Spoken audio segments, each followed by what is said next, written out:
we doing this? Whatever you want to do. Okay, we're doing this. Hey. What's up, y'all? Hey. And we're back. Welcome back to Rearranging Thoughts. If this your first time tuning in, listen, like, comment, and subscribe. Like the button. It's like, comment, it's right there. subscribe. Somewhere right here below. Yeah, you see it. So today we have a guest. As you can see, she's just as crazy as I am. A little crazy.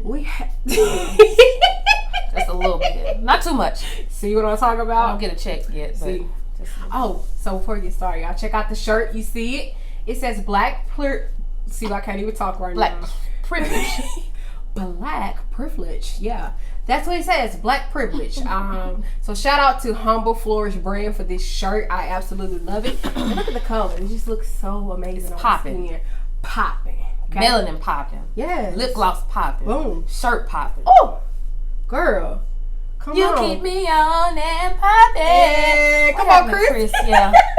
That album is legendary. Legendary. Yes. So y'all, who do I have? I have I like to call her, she's my friend. I'm going to let her introduce herself, but she's a historian, a master teacher. She is for the culture, y'all. Like, culturalista. That was your word. My word. A culturalista. This is a culturalista. I curate the culture. That's how I describe myself. I mean, when I tell you, if ain't nobody else for people, yeah, she is. So, tell us who you are, what you do. Talk to us. I am for the culture. I think that's the best way you can describe me. Okay. I love Black folks. I love Black art. I love Black history. That's what I love. I love exploring the ways in which we've come to this country and this period. I just love Black folks, and I curate my life in a way that honors Black people.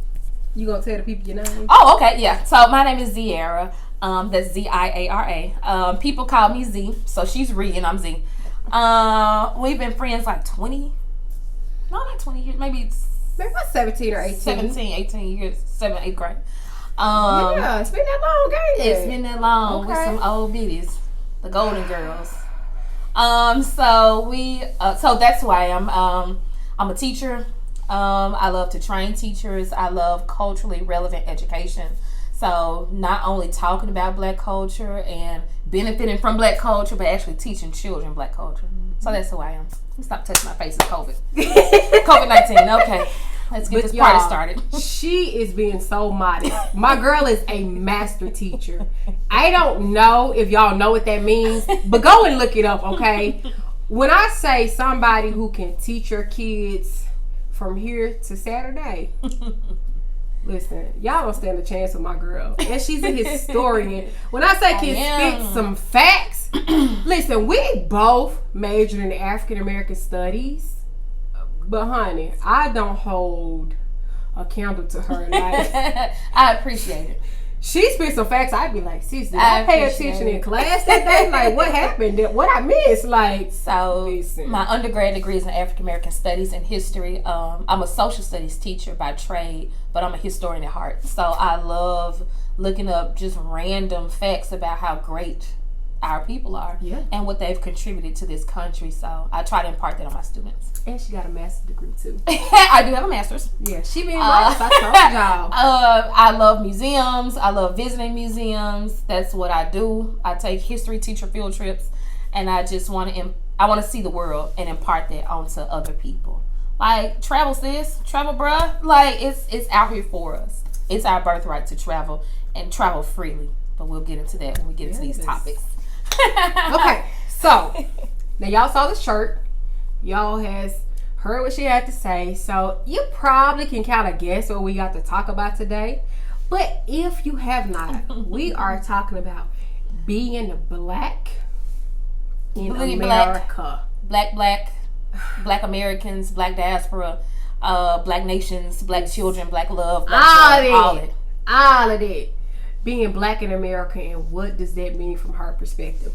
Now, I told y'all she's a historian, so y'all ain't gonna hear much from me. You know, I might have a little commentary here and now, but see, sis gonna run this conversation. So, yeah, you know, y'all hear me talk all the time, so, you know, we'll take a little break from that. So, enjoy this ride. Got it. What I tell y'all, like, comment, and subscribe. Yep. Don't forget, them the 3 things you need to remember. Outside of these gems she gonna drop. All right, you're much too kind. You ready? I am. All right. So, what do you think when you hear being black in America? Being black in America, to me, when I hear that, I think about resistance. I think there are all type of ways we've resisted the treatment we face in America and throughout the diaspora. Because we're just not black Americans. Where do we come from originally? So when I think about being black in America, I think centuries of resistance. I follow a group on Instagram and Facebook called the NAP Ministry. So shout out to the NAP Ministry. And they always talk about rest as resistance. Okay. So I think it's really important that when we think about resistance, we're not just saying that, you know, overwork ourselves, fighting against oppression, fighting against suppression of voting rights, fighting against overt and covert violence, state-sanctioned violence, which is a thing in America, but, you know, whatever. Taught me something new just I think that being black in America is to always resist. Black joy is resistance. Smiling every day is resistance. Voting is resistance. Loving each other is resistance. Building the capacity to love folks when the world don't love us. So I think when I think about being black in America, I think of centuries of building upon our ancestors' resistance to treatment in America. So wherever you are, resist. Whatever treatment you're facing, resist it. If that means taking a nap, you know, forget capitalism. You need to rest.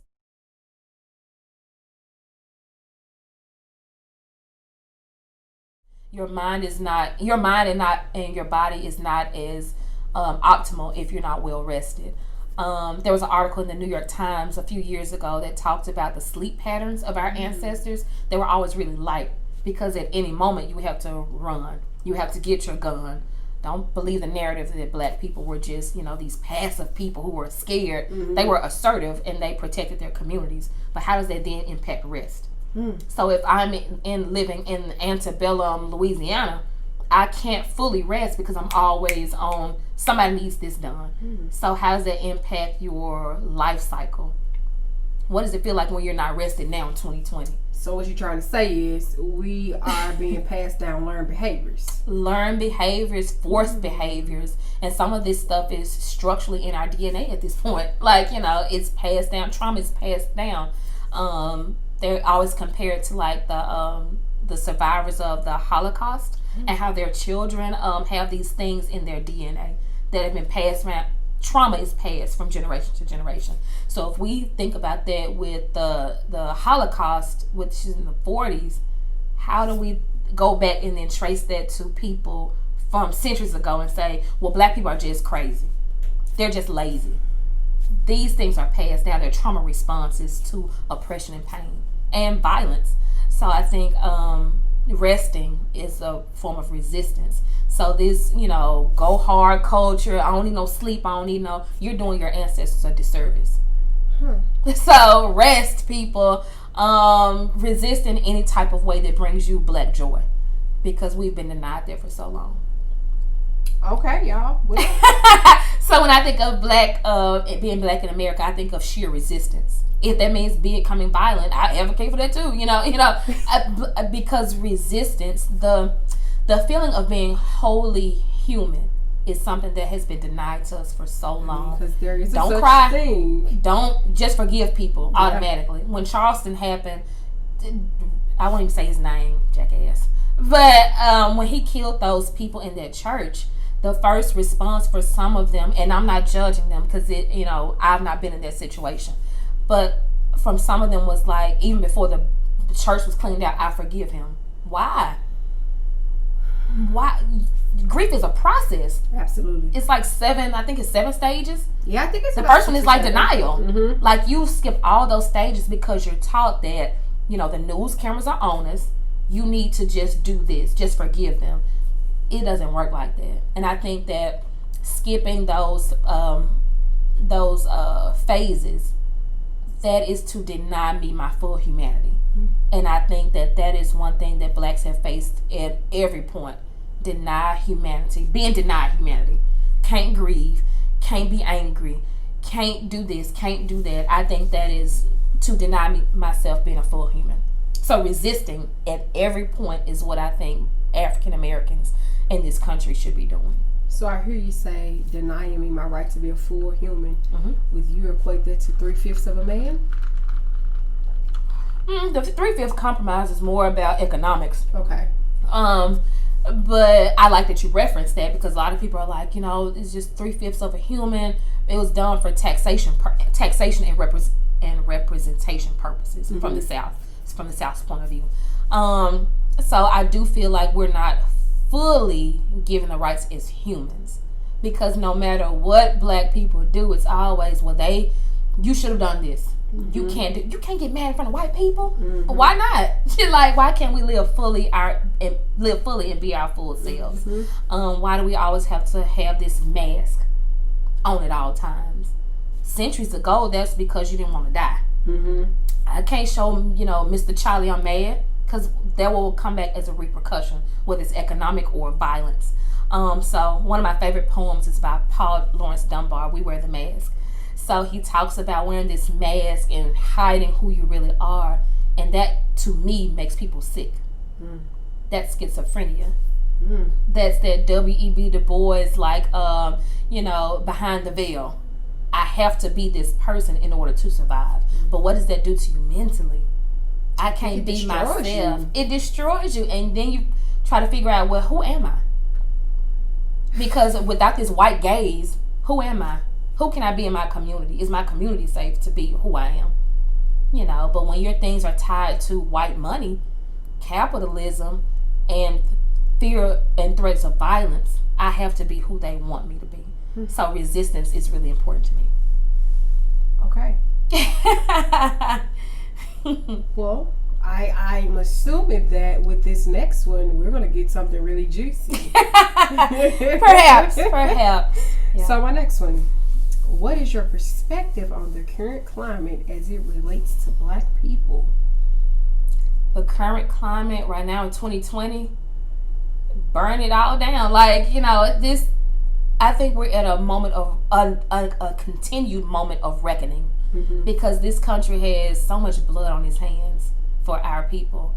And I think that people are thankfully following in this long lineage of resistance. So resistance may not look like how we think it should be in this pre-packaged bowl, like have these peaceful protests and don't, you know, shake up things too much. You will get there. But how long have we been hearing, you know, just wait? Mm-hmm. Wait, it'll come. I think it's important that in this climate that we always profess that Black Lives Matter. And I always have an issue with people who try to tiptoe around it. Mm-hmm. You know, I'm not a person of color. I'm not a colored person. I'm an African American. I'm black. Black Lives Matter. And I think a lot of people are uncomfortable with that because it's like, do you really believe Black Lives Matter? And if you don't, we can have a conversation about that.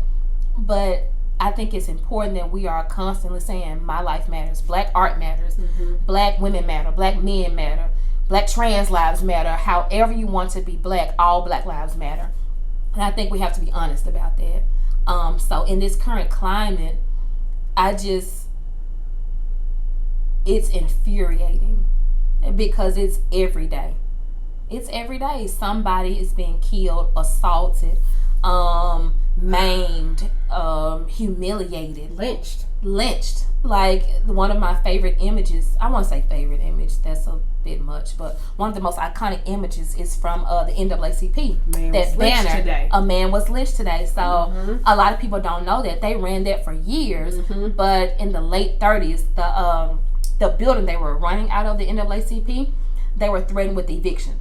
So you either take this down or you're going to be pushed out of this complex. You can't be here anymore. So that's a very iconic banner. And it's like, when I hear people say, things ain't never been this bad, I'm like, where have you been? Are you reading, sis, bro? And I don't want to shame people if they are not, or if they don't have the information. Because some just don't know. But it's like, we have to be well versed in history. Mm-hmm. And I think that the way it is taught can be off-putting to people sometimes. Because it's like, if I just have to know dates, that's not getting me engaged or immersed in the history. Mm-hmm. History can radicalize anybody. And I think that's why it's been so suppressed for so long. Like, I don't want people thinking about Toussaint L'Ouverture, like how he defeated this Napoleon's French army. I don't want people learning about Denmark Vesey. Mm-hmm. I don't want people learning about that because it can inspire them. I think history should inspire and compel us to act. So we can't be passively reading history. Yeah. What are you going to do after you learn history? You should be compelled to act. So in this current climate, I think we should all be outraged. We should all be working, doing the work of liberation.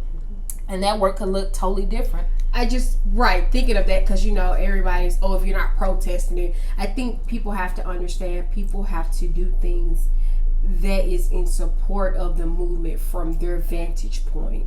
Everyone has a different vantage point, mm-hmm. so never shame someone for mm-hmm. what their support looks like, mm-hmm. but appreciate that, hey, I am for us, I'm with us, and I stand by us. Everybody has a role in the movement. Yeah. Young people, it's a long history of young people being in the front of the movement. Mm-hmm. We talk about Birmingham, 1963, that Children's March. That's what gets national attention. The Absolutely. Children are at the front of it. There's a role for everybody. If you were saying, I'm not a walker, I'm not a protester, okay, sis, hand those funds over. Like, you can, right. There's somebody, bail people out of jail. There are art as activism. That's a really important one. Musicianship as activism.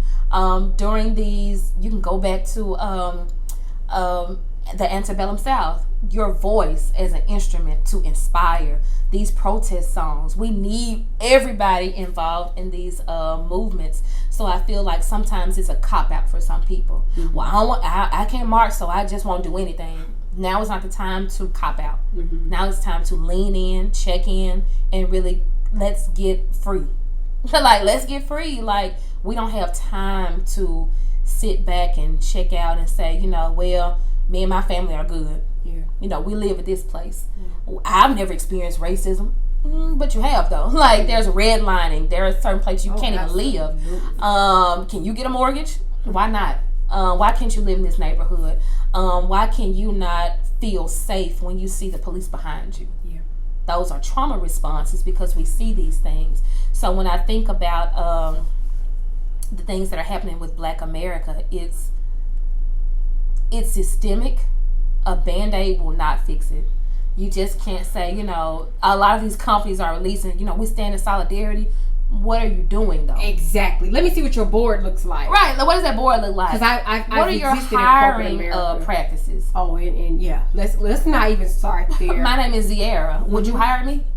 Probably not. Because name discrimination still exists. It's linguistic. Yep. So how I sound on the phone. Yep. How what my name is. You never even checked out my credentials to know that I'm above qualifications for the particular position you're advertising. But see, you've already prejudged me based on what you heard from my speech, or quote unquote, because I don't speak like you, mm-hmm. where you saw my name. Yeah. And then you went to check out my LinkedIn to ensure that I fit the bill of what you thought I did, and you like, trash pile. There was a tweet that said something like, why do I have to mark whether I'm black or white on an application? And the guy said, I just walk in, I just show it. It's like an episode of Catfish. I saw word because one girl was like, child, I picked 2 of my races because now we all going to be surprised when I show up. That's crazy. But why do you have to do that? We laugh about it, but that is those are discriminatory practices. Absolutely. That bars us from a lot of opportunities. And what's funny is because they say those are always for their records to ensure they're being transparent. Yeah. No.